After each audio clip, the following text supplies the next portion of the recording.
Industry में pump तो सबने देखे होंगे और लगाते भी हैं और लगवाते भी हैं। कुछ इंजीनियर्स लगवाते भी हैं और फिटर्स टेक्नीशियंस लगाते भी हैं। लेकिन पंप्स का सिलेक्शन इंडस्ट्री करती कैसे है? कोई इंडस्ट्री जब पंप्स का सिलेक्शन करती है तो उसकी एक कैलकुलेशन होती है। पूरी कैलकुलेशन यहाँ पर दिखाएंगे करके कैलकुलेशन पंप की सिलेक्शन की कैसे होती है, उसकी कैपेसिटी, हेड, एफिशिएंसी कैसे डिसाइड करते हैं कि कहाँ पर कौन सा पंप लगना है। वो होता है कंपनी के प्रोडक्शन के ऊपर। आज एक एग्जाम्पल के साथ में यहाँ पर दिखाएंगे, पूरी कैलकुलेशन करके बताएंगे। तो पूरा ये वीडियो में अंत तक तो स्वागत है आपका अपने YouTube channel technical Shadab sir. तो चलिए वीडियो शुरू करते हैं। स्क्रीन पे देखिएगा एक पंप्स, इसके ऊपर नेम प्लेट है। इस नेम प्लेट पर लिखा है हमारा कैपेसिटी, लिखी है पंप की 250 एम3 पर आवर। देखिए सबसे पहले कैपेसिटी लिखी है। कैपेसिटी यहाँ पर इस पंप की लिखी है 250 एम3 पर आवर। कुछ भी हो सकती है, एलपीएम में भी हो सकती है या फिर एम3 पर आवर में हो सकती है। ये 200 भी हो सकती है, 300 भी हो सकती है। देख लेना है कि पंप्स पर क्या लिखा है, क्या ये सिलेक्शन ठीक है या नहीं है, वो चीज देख लेनी है। तो ये 250 एम3 अगर हमारी इंडस्ट्री में लगा है तो क्यों लगा है, किस हिसाब से लगा है, आइए वो समझते हैं एक एग्जांपल के साथ में। ये पंप्स का सिलेक्शन करते हुए सबसे पहले देख लेते हैं कि ये पंप्स इंडस्ट्री में कितना प्रोडक्शन जनरेट कर रहा है। तो इसकी कैलकुलेशन ऐसे करते हैं। सबसे पहले देख लेते हैं, जैसे ये 250 एम3 पर आवर है तो इस पंप में जब हमारा देखिए पेपर इंडस्ट्री में ये पंप लगा है और पेपर इंडस्ट्री में इस पंप्स में जो पास हो रहा है वो पल्प है। तो पल्प में वाटर मिक्सिंग होगा, यानी कि वो पल्प वाटर के साथ में मिक्सिंग जब होगा तो उसमें बहुत सारा वाटर भी होगा और कुछ पल्प भी होगा। तो पूरा यानी कि पेपर तो नहीं होगा, तो साथ में पानी भी होगा।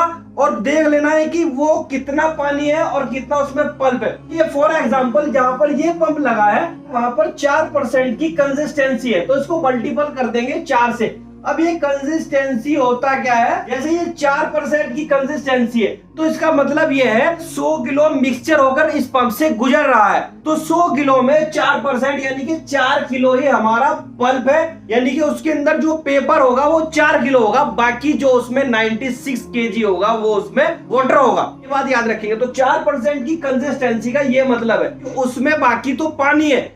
पल्प जो यानी कि पेपर बनेगा पेपर इंडस्ट्री में, इस तरह कोई भी इंडस्ट्री आप देख लेनी है तो इस तरह से यानी कि 4% की है यहाँ पर जहां पर ये लगा है। कहीं पोजीशन पे 3% की होगी, कहीं पर 2.5% की होगी, वो देख लेना है किस हिसाब से इसमें पासिंग करना है पल्प का। तो यहाँ पर 4% की है तो मल्टीपल 4 कर देंगे और 4% इस परसेंटेज का मतलब है कि डिवाइड बाय 100, तो इतना इसमें पल्प गुजरेगा। ओके, तो यहाँ पर अगर इसकी कैलकुलेशन हम करते हैं तो ये आ जाएगा हमारा 10 टन, 10 एम3 या फिर 10 टन। तो 10 टन यानी कि पर आवर, ये 1 घंटे में आया हमारा पर आवर। तो 1 घंटे में इतना इसमें से पल्प होके गुजरेगा, यानी कि जो पेपर बनेगा, प्रोडक्शन होगी वो 10 टन की होगी 1 घंटे में, अगर ये 250 एम3 का पंप हमने लगा रखा है। अगर 24 घंटे की बात कर लूं, क्योंकि 24 घंटे के हिसाब से इंडस्ट्री प्रोडक्शन देखती है, तो 24 घंटे में यानी कि 24 आवर्स में, इसका मतलब है कि 1 डे, तो ये हो जाएगा हमारा 10 गुना 24 यानी कि 240 टन पेपर पर डे में ये तैयार कर देगा पंप। तो जैसे पंप्स पर कैपेसिटी लिखा है कि 250 एम3 पर आवर, तो क्या ये 250 एम3 का पूरा है या नहीं है? तो पंप कंपनी ने पहले इसमें यहाँ पर दे दिया है कि एफिशिएंसी 71%, यानी कि 71% ये एफिशिएंट है, 100% एफिशिएंट नहीं है। तो ये बात याद रखेंगे। तो इसका मतलब है कि ये 240 जो टन प्रोडक्शन आया है वो इतने कैपेबिलिटी है या नहीं है। तो इसमें 71% अगर इसका कर लेंगे हम, 71 डिवाइड बाय 100, तो ये आ जाएगा हमारा 170.4, यानी कि इतना टन आ जाएगा हमारा प्रोडक्शन। 240 ना हो गए, ये 170 आ रहा है। 24 घंटे की मैं बात कर रहा हूं, यानी कि पर डे में, क्योंकि 71% इसने एफिशिएंसी दी है। कहीं पर पंप पर 75 हो सकती है, 80% हो सकती है।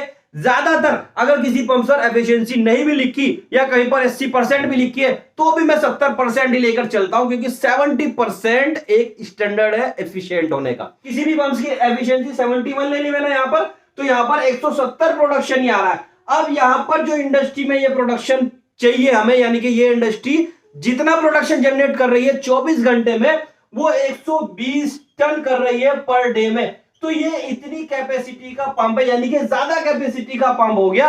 तो इसको अगर मैं 200 एम3 का पंप भी यहां पर लगा देता तो ये एफिशिएंट होता। यानी कि पूरा का पूरा काम करता है, क्योंकि ये इंडस्ट्री हमारी 120 टन पेपर ही बना रही है। अगर ये इंडस्ट्री हमारी 150 टन या 160 या 170 टन प्रोडक्शन करेगी तो ये 250 एमक्यूब का पंप कैपेबल रहेगा। लेकिन फिर भी हमने यहां पर 250 एमक्यूब का लगाया है। तो यहां पर सिलेक्शन किस हिसाब से किया है इंजीनियर्स ने, किसी टीम ने? अब इंजीनियर्स सिलेक्शन जो एमक्यूब पर आवर क्यों करते हैं?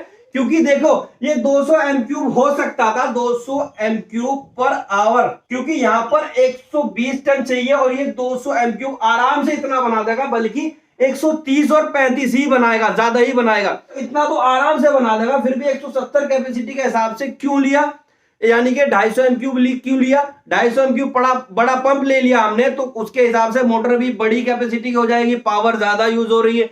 तो ऐसा सिलेक्शन इंजीनियर ने किया क्यों है?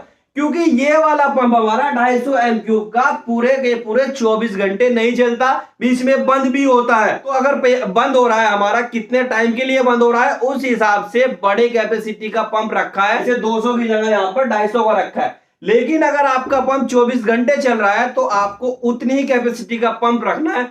तो इस तरह से कहीं पर पेपर इंडस्ट्री में पंप्स के सिलेक्शन इस हिसाब से करते हैं कि उसकी कंसिस्टेंसी ले ली, उतना टन पर आवर में बना रहा है, फिर पर डे के हिसाब से निकाल लिया। तो देख सकते हैं कि ये वाला पंप इंडस्ट्री में कितना टन प्रोडक्शन दे सकता है। तो इसी तरह से कोई भी मशीनरी पार्ट, कोई भी इक्विपमेंट जब इंडस्ट्री में लगा रहता है उसकी पूरी कैलकुलेशन होती है। तो आज ये पंप्स की कैलकुलेशन है कि किस पोजीशन पे कौन सा पंप लगा है, वहां की कंसिस्टेंसी देखनी और कितने प्रोडक्शन वो जनरेट करेगा, किसी भी पंप का निकाल के देख सकते हैं। तो सबको कहा था कि आज इंजीनियर बनेंगे। मेरे हिसाब से ये कैलकुलेशंस आपको समझ में आ गई होगी। जानकारी कैसी लगी कमेंट में जरूर बताइएगा। अगर वीडियो अच्छी लगी तो वीडियो को लाइक, सब्सक्राइब और वीडियो को शेयर करना बिल्कुल ना भूलें। नेक्स्ट वीडियो में नेक्स्ट मिलेंगे, तब तक के लिए